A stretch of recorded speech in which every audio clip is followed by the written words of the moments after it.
यह दर्द भरी कहानी एक ऐसी लड़की की है, या फिर यूँ कहूँ तो भी गलत ना होगा कि यह कहानी है एक बदनसीब लड़की की। वैसे इस दुनिया में लड़की होना ही जीवन को काफ़ी कठिन बना देता है। और जब आप दिखने में अच्छे ना हो, पढ़ाई लिखाई में भी अच्छे ना हो, तो तब सोचिए कठिनाइयों का लेवल क्या होता होगा। नेहा बचपन से ही पढ़ाई लिखाई में कमज़ोर थी। रंग उसका सांवला था, नाक नक्शा भी बाकी लड़कियों की तुलना में इतना खास ना था। ऊपर से भगवान ने दांतों की बनावट भी टेढ़ी मेढ़ी दी थी। जब नेहा छोटी थी तो बचपन से स्कूल के बच्चे चिढ़ाते, बड़ी हुई तो गली मोहल्ले के लोग उसे देखकर मुंह फेर लिया करते। कोई भी उसका दोस्त बनने के लिए तैयार ना था।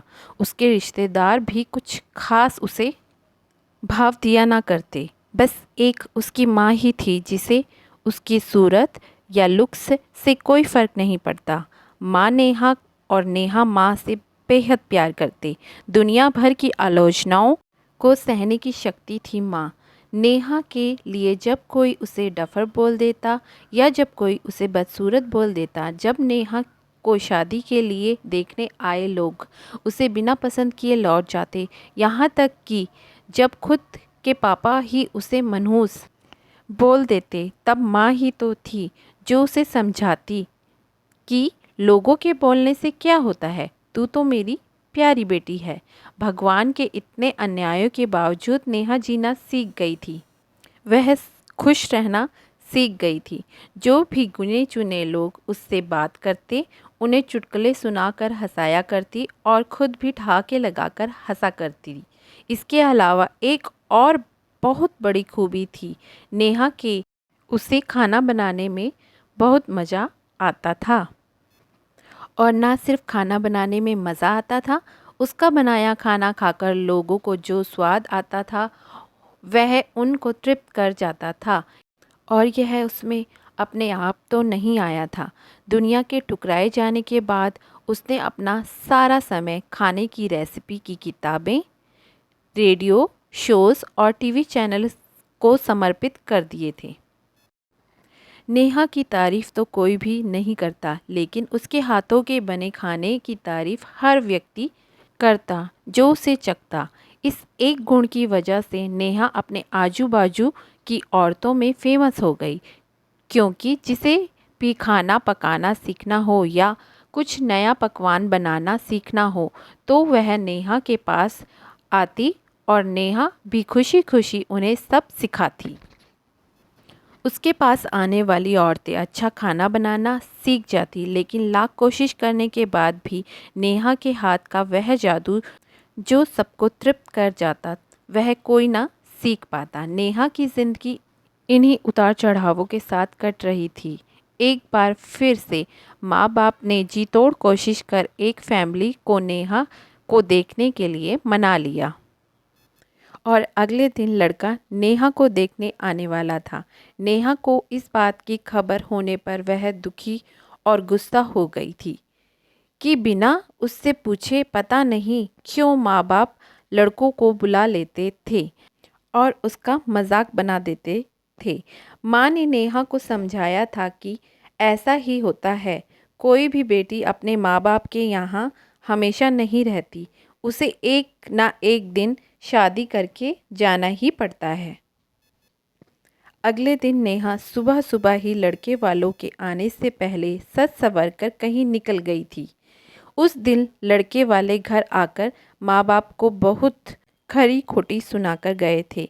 वैसे भी पापा को नेहा पर हमेशा ही गुस्सा रहता था, लेकिन उसकी इस हरकत ने उनको गुस्से से पागल कर दिया। उस दिन पापा ने नेहा का सारा गुस्सा माँ पर उतार दिया था, यह कहकर कि एक मनहूस बेटी को जन्म देकर भी तुम्हारा मन नहीं भरा था, इसलिए उसको लाड़ प्यार देकर सर पर बिठा लिया है। हमेशा अपनी बेटी के बारे में गलत बोलने वालों से नाराज रहने वाली माँ आज खुद से नाराज़ हो गई थी और वह अब नेहा के घर वापस आने का बेसब्री से राह देख रही थी ताकि अपना गुस्सा उस पर उतार सके।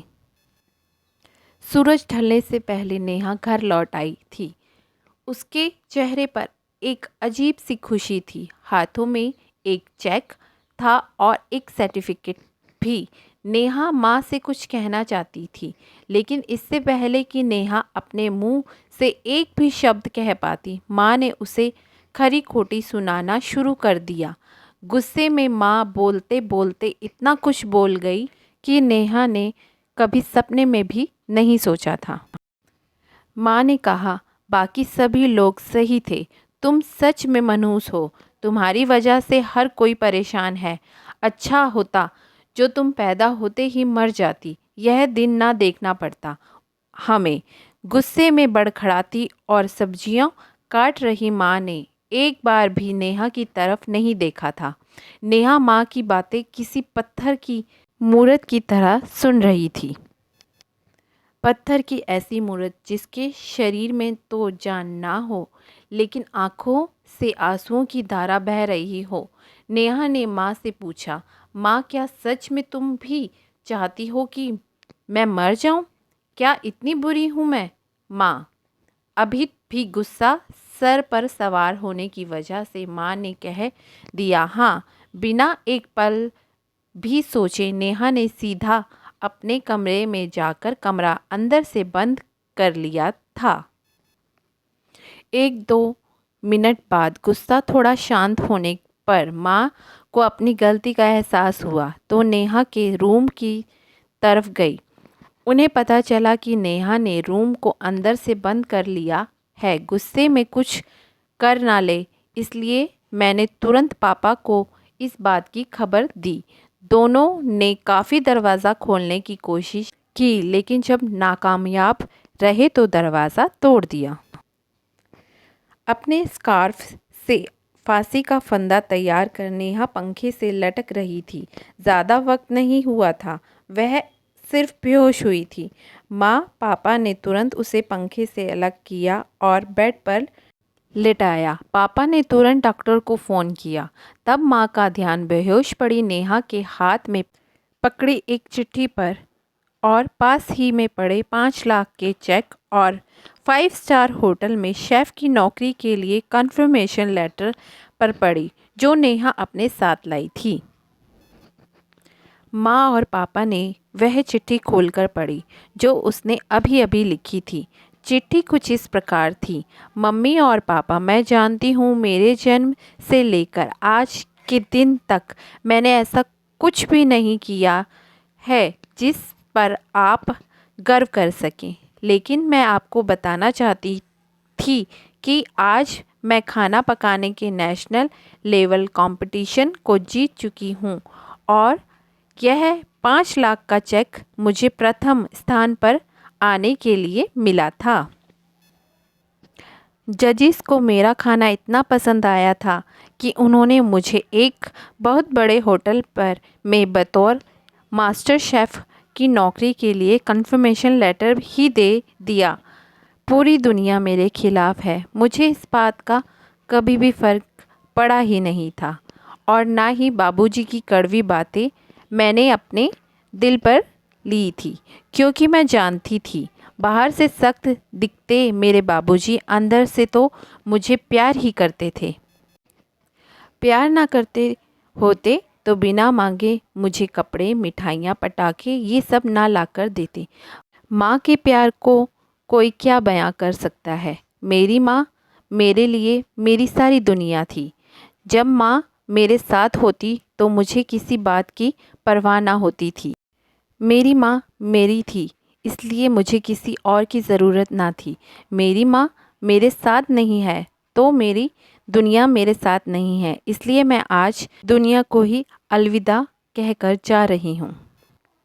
मैं जानती हूँ आपने कभी ना कभी भगवान से यह दुआ ज़रूर मांगी होगी कि अगले जन्म में मेरे जैसी औलाद ना मिले, लेकिन मैं हमेशा यह प्रार्थना करती थी कि अगले जन्म में तो क्या, मेरे हर जन्म में मुझे आप जैसे ही माता पिता मिलें।